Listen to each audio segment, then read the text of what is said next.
전 중학교 때 학폭을 당한 적이 있습니다. 그리고 실제 그 피해보다 2차 가해가 훨씬 더 심각했어요. 근데 학폭 이야기가 끝이 아닙니다. 여러분들, 올해부터 중고등학생들이 모르면 인생이 나락으로 갈 수도 있는 아주 중요한 두 가지 사실이 있어서 그걸 꼭 말씀드리려 합니다. 안녕하세요. 학폭 전문 변호사 한상훈입니다. 제가 뭐 하는 사람인지 궁금해하시는 분들이 많은데요. 저는 대한변협에 등록된 형사 전문 변호사이자 교육청 학교폭력 전담 변호사 출신입니다. 여러분 주변 변호사분들 중에서 교육청에서 학폭 전담 변호사를 하신 분은 실제로 거의 안 계실 거예요. 그만큼 저는 학폭 문제에 있어서 진심이고 실제로 학폭 관련된 소송도 많이 했고 학폭 관련된 선생님들과 학생들의 각종 상담도 수백 차례 했으며 학폭 관련 강의도 수십 차례 했습니다. 제가 강의를 나가면 중고등학생들이 유튜브 하는 변호사 아니냐고 알아보는 경우도 많더라고요. 그렇다면 왜 제가 이렇게 학폭에 대해 진심이 되었는가, 학폭 전문 변호사가 되었는가, 이 얘기를 오늘 드리려고 하는데요. 뒷부분에 여러분이 꼭 아셔야 하는 내용도 있으니 영상 끝까지 봐주시면 감사하겠습니다. 바로 시작을 해볼게요. 제가 중학교 2학년 때 일입니다. 저는 인천으로 이사를 갔어요. 근데 며칠 만에 사건이 터집니다. 급식을 먹으려고 급식판을 들고 가고 있었는데요. 애들이 많았어요. 그래서 하다가 어떤 친구랑 부딪히게 됐는데요. 제가 참 재수가 없었습니다. 부딪힌 친구는 중2인데 키가 거의 180 정도 되고 덩치가 큰 친구였어요. 걔는 저하고 부딪혀서 화가 난 것 같습니다. 제 뺨을 강력하게 후려 갈기더라고요. 저는 급식판을 놓친 채로 벌러덩 넘어지게 됐고요. 거기에 있던 많은 학생들이 그 장면을 지켜봤습니다. 킥킥거리는 소리가 들리고 때린 친구가 뭐라고 욕하는 소리가 들렸는데 정신은 멍해져서 뭐라고 했는지 기억은 안 납니다. 아무튼 굉장히 수치스러운 상황이었어요. 심지어 저는 전학 간 지 며칠 안 된 상황이었습니다. 그래서 그 학교에 아는 친구도 거의 없고 진짜 외톨이인 상황이었거든요. 그래서 수치심에 몸을 덜덜 떨면서 겨우 일어났고 그 다음부터 고민이 생깁니다. 그러니까 맞은 것까지는 그렇다고 치자 이거예요. 그런데 더 큰 문제는 이거였죠. 저는 이제 빵셔틀을 당하거나 왕따를 당할 가능성이 굉장히 높아졌습니다. 아니 변호사 양반, 망신을 당한 건 맞지만 그 정도였습니까?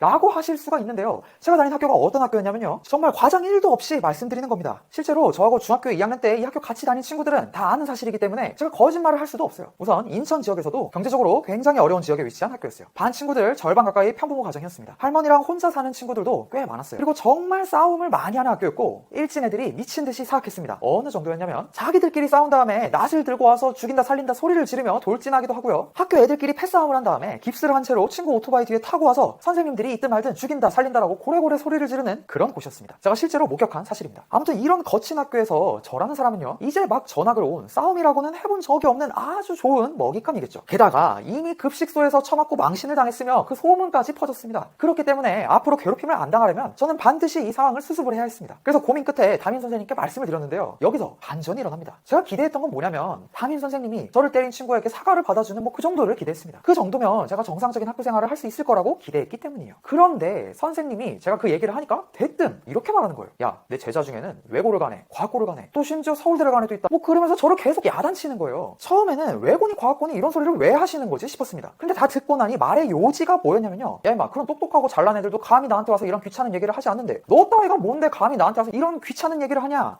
이거였습니다. 와, 진짜 어린 나이에 너무 충격을 받았어요. 가뜩이나 맞은 것도 서럽고 친구들 앞에서 망신을 당한 것도 수치스러운데 담임 선생님마저 가해자를 두둔하면서 너까짓 게 뭔데 감히 나한테 와서 나를 이렇게 귀찮게 하냐, 이렇게 몇 시간씩 훈계를 한 거였어요. 근데 놀랍게도 거기서 일이 끝나지도 않았습니다. 제가 잘못했다고 하면서 방과 후에 저를 벌 세우고 일주일 넘도록 저녁 7시까지 벌을 서라고 시킨 겁니다. 이거 너무 만화 같아서 여러분들이 믿기 힘드실 텐데요, 진짜 100% 실화입니다. 저랑 인천 그 중학교 같은 반 친구들은 다 아는 내용이에요. 그러니까 진짜 미치겠더라고요. 정신이 거의 나갈 지경이었습니다. 이렇게 살 수는 없다 싶어서 부모님께 말씀을 드렸고요. 정식적으로 문제 제기를 하자고 해서 급식소에서 제가 맞은 것을 본 목격자를 찾기 시작했습니다. 그런데 여기서 또 반전이 일어나요. 가해자 친구가 절대 사과할 것 같지 않았는데 저한테 사과를 하고 끝낸 것입니다. 그 이유가 뭐였냐면요, 그 친구는 전학을 가려고 하는 상태였습니다. 저를 때렸기 때문에 강제 전학을 가려던 상황이 아니고 그냥 자기가 자발적으로 전학을 가려는 상황이었죠. 근데 저희 쪽에서 목격자를 찾고 이러니까 부담을 느낀 거예요. 그래서 어차피 전학 가는 건데 그냥 저한테 대충 사과해주고 전학 가면 별 문제 안 되겠지 하면서 저한테 사과를 한 겁니다. 아무튼 사과를 하고 난 다음에요, 학교 내에서 제 위상이 좀 달라지게 됩니다. 원래 저는 이대로 가면 왕따의 빵 셔틀이 거의 확정인 상황이었어요. 심지어 담임 선생님까지 저에게 2차 가해를 했잖아요. 그런데 가해자 친구가 저한테 사과를 하고 전학을 가게 되니까 소문이 난 겁니다. 야, 전학생이 저 싸움 잘하는 애를 강제 전학 보냈다, 쟤는 건드리지 말자,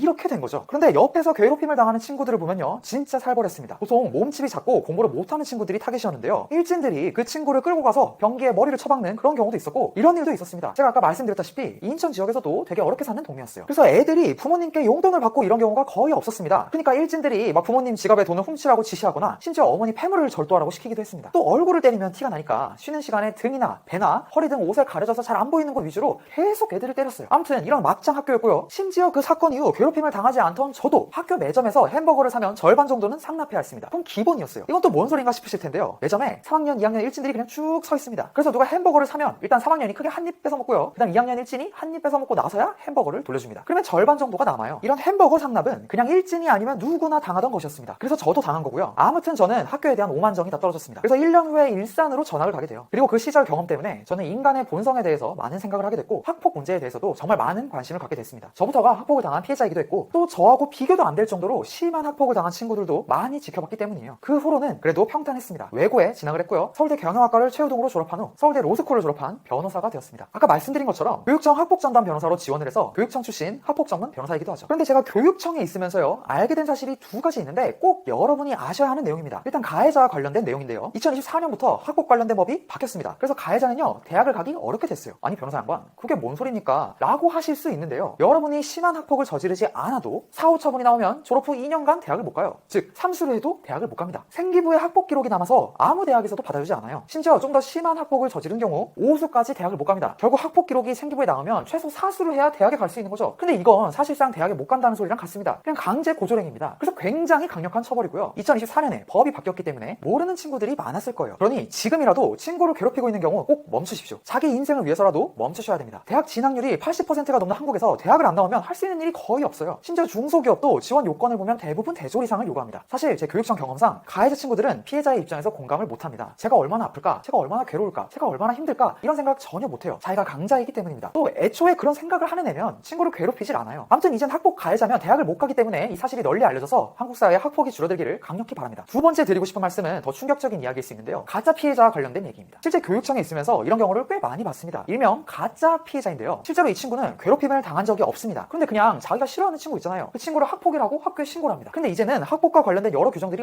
엄격해져서요. 신고를 당한 것만으로 가해자로 지목된 친구는 최대 일주일까지 격리 조치에 취해집니다. 이게 무슨 말이냐? 자기 반에서 수업을 듣는 게 아니라 혼자서 격리된 곳에서 자습을 하고 밥도 혼자 먹고 뭐 이래야 된다는 거예요. 또 피해자라고 주장하는 친구와 접촉금지 명령이 떨어지기 때문에 학폭 절차가 마무리될 때까지 친구 근처에 가서도 안 됩니다. 그런데 생각을 해보세요. 새학년 새학기에 이런 일이 벌어졌으면 신고를 당한 친구는 자기가 아무런 잘못을 안 했는데도 왕따를 당하게 됩니다. 수업도 같이 안 듣고 밥도 혼자 먹고 또 친구를 괴롭혔다고 하는 그런 낙인이 붙게 되니까 아무도 그 친구와 놀려고 하지 않아요. 물론 아무 잘못을 하지 않았기 때문에 결국 혐의 없음이 밝혀지게 됩니다. 근데 이게 나오려면 보통 3달 정도가 걸려요. 근데 3달 동안 왕따를 당하고 은따를 당한 친구가 다시 친구들과 잘 어울릴 수 있겠습니까? 그렇기 때문에 내가 잘못을 하지 않아도 신고를 당했다는 것만으로도 이런 문제가 벌어질 수 있다는 거죠. 그런데 이 가짜 피해자들도 결국 나중에 문제가 생깁니다. 혐의 없음이 드러나게 되면요. 많은 애들이 알게 되잖아요. 그래서 저 신고한 애가 나쁜 애다. 거짓 신고자다. 쟤하고 놀면 안 되겠다. 이런 생각을 당연히 상식적으로 하게 되고요. 가짜 피해자가 왕따가 되는 상황이 벌어져요. 결론적으로 처음에 거짓 신고를 하면 억울하게 신고당한 애가 왕따를 당할 수 있지만 결국 혐의 없음이 뜨면 신고한 가짜 피해자가 왕따를 당하게 되는 거죠. 그러니까 절대로 내가 괴롭힘을 당하지 않았는데 거짓으로 친구를 무고하거나 친구가 싫다는 이유만으로 무고하거나 이런 일이 없어야겠습니다. 끝으로 현재 학폭으로 고민하고 있는 친구들은 저에게 고정 댓글에 있는 오픈 채팅을 걸어주세요. 함께 고민을 이야기해보도록 합시다. 시청해주셔서 감사합니다.